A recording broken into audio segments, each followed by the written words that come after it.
আমি এতটাই আমাকে খারাপ লাগছে। আপনারা কদিন আগে জানেন আমাদের এই বাড়ির মেয়ে, আদিবাসী সমাজের একটা মেয়ে বীরভূমে তাকে ধর্ষণ করে খুন করে দেহটা 3 টুকরো করে ফেলেছেন। 2টো টুকরো পাওয়া গেছে, একটা এখনো পাওয়া যায়নি। আপনারা জানেন এটা কি ভয়ঙ্কর সমাজ ব্যবস্থা গড়ে উঠছে? কে করেছে না করেছে সেটা বড় কথা নয়, কিন্তু এই করার সাহসটা পেলেন তার থেকে। পুলিশিং ঠিকঠাক হচ্ছে না। দেখুন, আমি একটা অন্যায় করতে তখনই সাহস পাবো, বাবার অনেক প্রবণতা তখনই আসবে যখন দেখো সবটা আমার কন্ট্রোলে আছে, টাকা মেরো কই। আপনি যান, আমি দুবাইয়ের কথা বলছি, দুবাই আপনি যান, সব থেকে ক্রাইম ফ্রি দুবাই। কেন কেন মানে ক্রাইম বলতেই না 0% কেন? ওখানে এত হেভি পুলিশিং, ওখানে এত সিস্টেমটা আপনি যে একটি মেয়ে যদি ইয়াং মেয়েকে যদি গায়ে 2-4 কিলো সোনা পরিয়ে এখান থেকে শিয়ালদা পৌঁছানো পাঠানো যায়, আমাদের এখান থেকে যদি পাঠায় আমরা একটু চিন্তিত হয় যে ঠিকঠাক পৌঁছাবে তো। কিন্তু দুবাই এটা পাঠান নির্দ্বিধায়, কেউ যদি এসে ওই মেয়েটির গায়ে হাত দিবার চেষ্টা করে তার আগে এসে পুলিশ ধরে নেবে।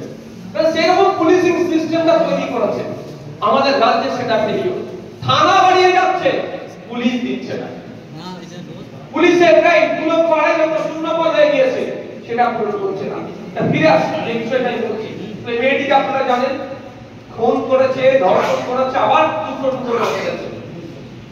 আজকে সকালে একটা ভিডিও দেখেছি, সত্যি বলছি, আমি ওই অ্যাডভোকেটকে আমি এখান থেকে স্যালুট জানাচ্ছি, তার কথাটা খুব ভালো লেগেছে। ওই অ্যাডভোকেটকে প্রথম ওই কি বলবো বলছিলেন, মানে মাস্টারটাকে কি ভাষায় বলবো, আমি ভাষা খুঁজে পাচ্ছি না, কোন খারাপ ভাষায় বলবো।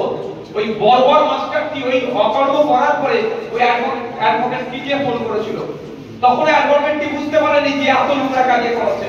আজকে সকালে একটা ভিডিও দেখলাম, ওই অ্যাডভোকেট জোর গলায় বলেছে ব্রিটিশকে তাড়ানোর ক্ষেত্রে ওই টুডু, ওই মুন্ডা, ওই হাত্তা, ওই মান্ডির পরিবারের পূর্বপুরুষদের অবদানটাকে আগে ভালো করে বলুন, তারপরে আপনি আমার আদিবাসী সমাজ সম্পর্কে ছিল মন্তব্য করতেন।